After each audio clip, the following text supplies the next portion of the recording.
Hikmah apa saja yang bisa kita dapat dari wabah corona ini? Ya, sebenarnya kalau bicara hikmah, banyak yang bisa kita katakan. Misalnya gara-gara wabah ini kita bisa jadi semakin dekat pada Allah, semakin mensyukuri kesehatan yang merupakan nikmat yang tidak terduga, ya, semakin mendekat pada keluarga, dan banyak lagi hikmah-hikmah yang bisa kita petik.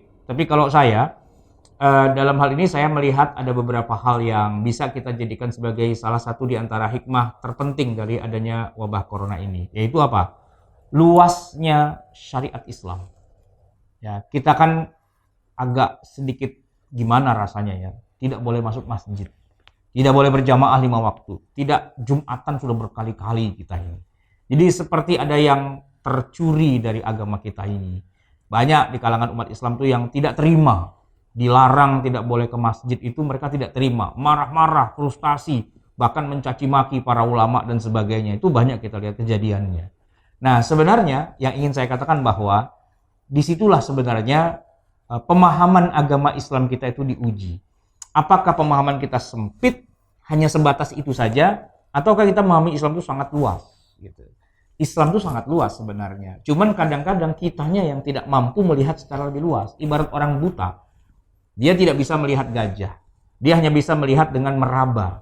Dan karena gajah itu kegedean, ya dia cuma bisa ngeraba gadingnya. Maka dia bilang gajah itu adalah kalau nggak lancip,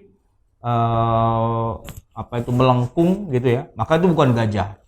Orang buta yang lain, dia cuma pegang buntutnya doang. Dan dia bilang, kalau nggak kayak gini, bukan gajah. Yang lain pegang perutnya, yang lain pegang kupingnya, dan sebagainya. Tapi yang mereka raba itu cuma bagian-bagian kecil aja. Karena mereka nggak ngelihat ya. Maka kalau mereka lihat tuh dengan utuh gitu ya, dengan long shot gitu, kelihatan. Nah gitu loh. Nah, wabah corona ini akan menguji kita.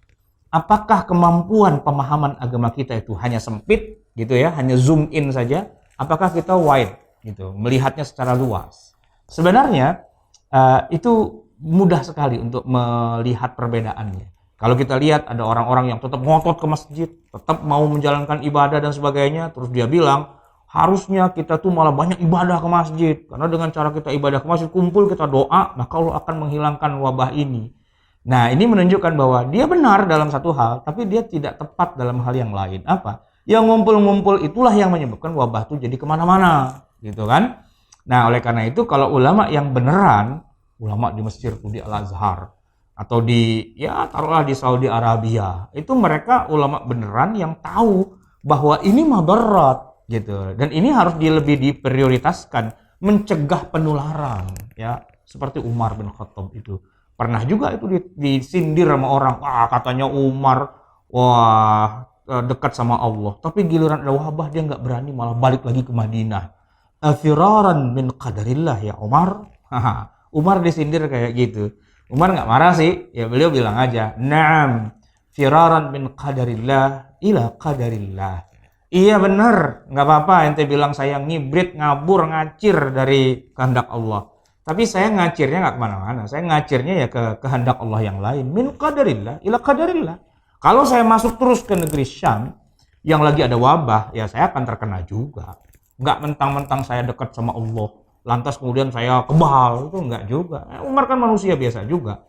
Jangankan Umar, Rasulullah lah. Beliau kan Nabi, beliau kan maksum, dijamin oleh Allah masuk surga dan sebagainya. Waktu ada wanita Yahudi meracuni makanan beliau gitu ya, beliau tuh ikut merasakan sakit juga, cuma karena nggak sempat menelannya gitu ya, jadi beliau terselamatkan. Tapi sahabat yang lain yang sempat makan, dimakan maruk mungkin ya, dimakan duluan yang banyak begitu, ditelan, mati, padahal sahabat Nabi. Jadi tidak mentang-mentang kita dekat sama Allah lantas kita jadi orang kebal, anti segala macam penyakit, enggak. Maka Umar tuh rasional, beliau balik lagi ke Madinah walaupun disindir firaran min qadarillah. Naam, firaran min qadarillah ila qadarillah. Apakah ente kabur dari ketentuan Allah? Iya, kabur dari ketentuan Allah, tapi menuju kepada ketentuan Allah yang lain. Semoga ilmu yang kita miliki ini tidak sempit tapi lebih luas sehingga kita bisa memandang Islam secara lebih kafah. Wallahu a'lam. Wassalamualaikum warahmatullahi wabarakatuh.